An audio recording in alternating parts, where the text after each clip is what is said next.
जुनैद साहब एक बात याद रखना, देसी कुक्कड़ जो होता है वो बांग पंजाबी में ही देता है। उसको देसी कुक्कड़ कहते ही इसलिए हैं, वो कू ही करता है। चिट्टा कुक्कड़ बने रे थे। मैं माफी चाहता हूँ, बीच में चिट्टा आ रहा है, आप ये गाना ना गाएं। अच्छा बजाज साहब, ये जो इंडियन मूवी में किया हुआ कुक कुक कुक कुक, वो भी देसी कुक्कड़ ने किया हुआ है? वो लड़की ने खुद किया हुआ है। जी, हमने जो डिक्लेयर किया वो सबके सामने रखा है। मैं जुनैद साहब डरता नहीं हूँ अल्लाह के फजल से। मैंने तो जो घर बनाया था उसमें जो कांडियां और दाबड़े इस्तेमाल हुए थे, मैंने तो वो भी आगे पीछे नहीं होने दिए। 3 दाबड़े और 2 कांडियां वो भी सामने रखी हैं कि ये भी असासों में शामिल। इसलिए मेरा दिल कहता है कि नायब ने आपको सिर्फ चाय पिलाने के लिए बुलाया होगा, वैसे कोई बात नहीं पिलाते ना चाय, यही तो बात है। तो सर पेशी पे हाजिर हो जाए ना, तो क्या डर है आपको?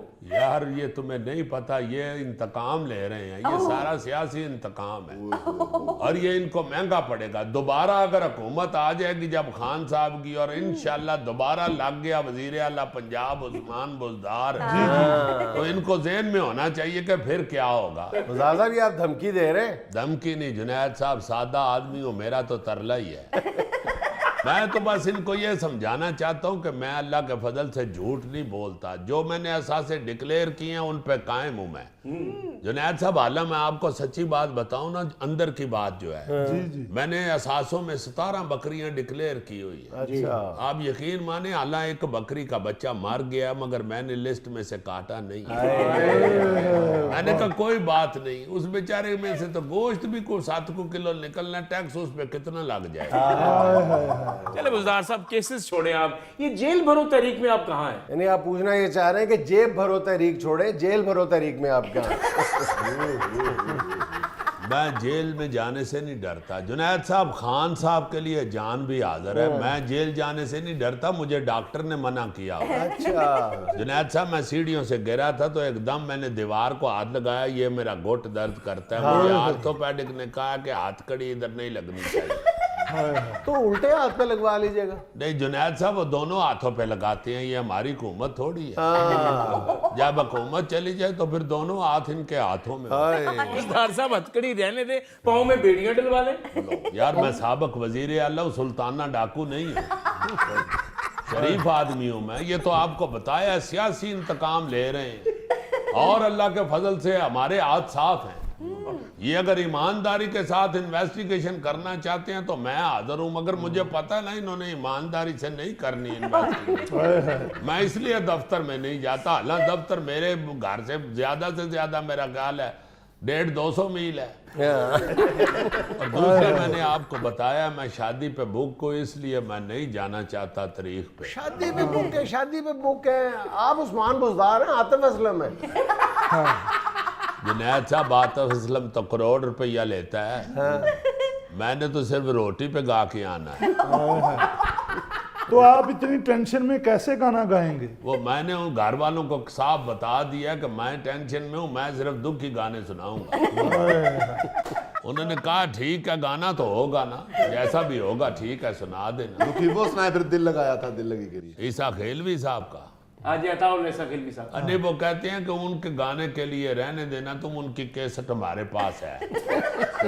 तो फिर अल्लाह देता लूड़े वाले का गाना सुना दीजिएगा। वो नहीं मैं सुना सकता, मुझे पहले ही हाई ब्लड प्रेशर है। मुझे डॉक्टर ने लून मिर्च मना किया हुआ है। तो आप मंसूर मलंगी का गाना गा दें।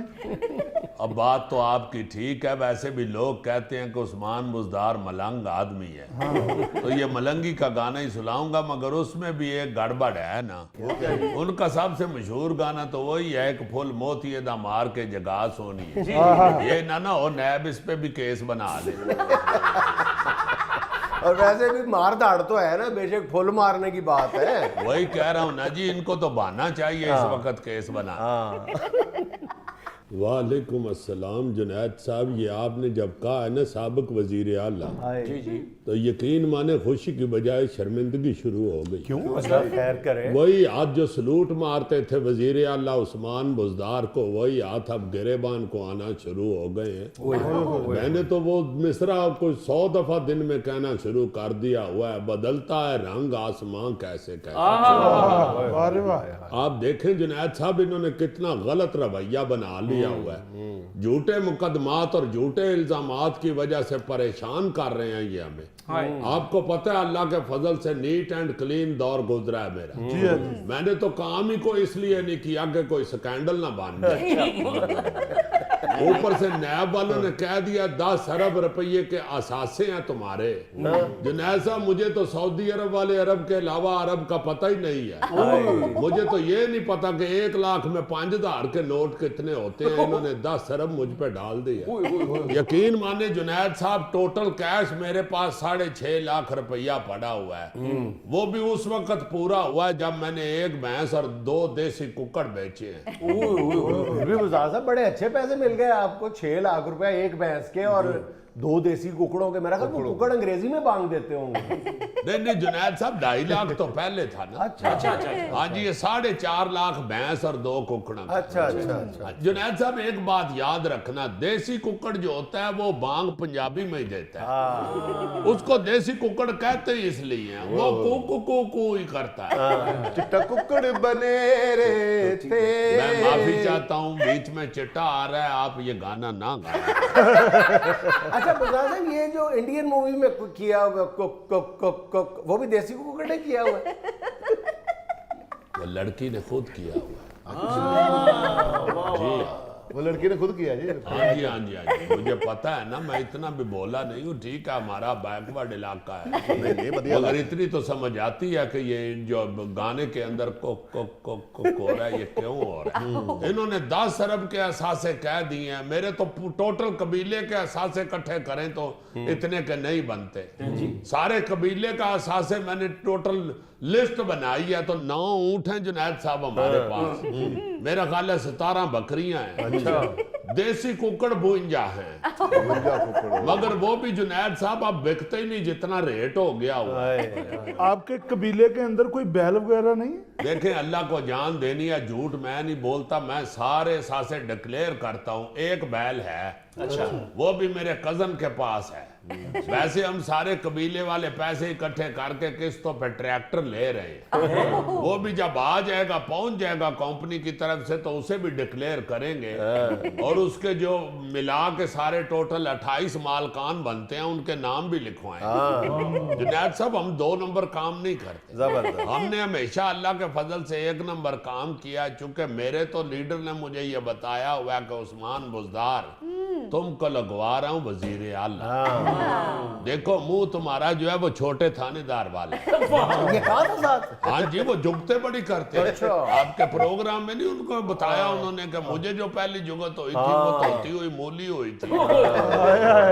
इसी तरह जुनैद साहब, उन्होंने मुझे भी जुगत की हुई है। पहली दफा जब मैं आया हूँ तो कहते हो ये है उस्मान बुज़दार। उन्होंने कहा हाँ जी।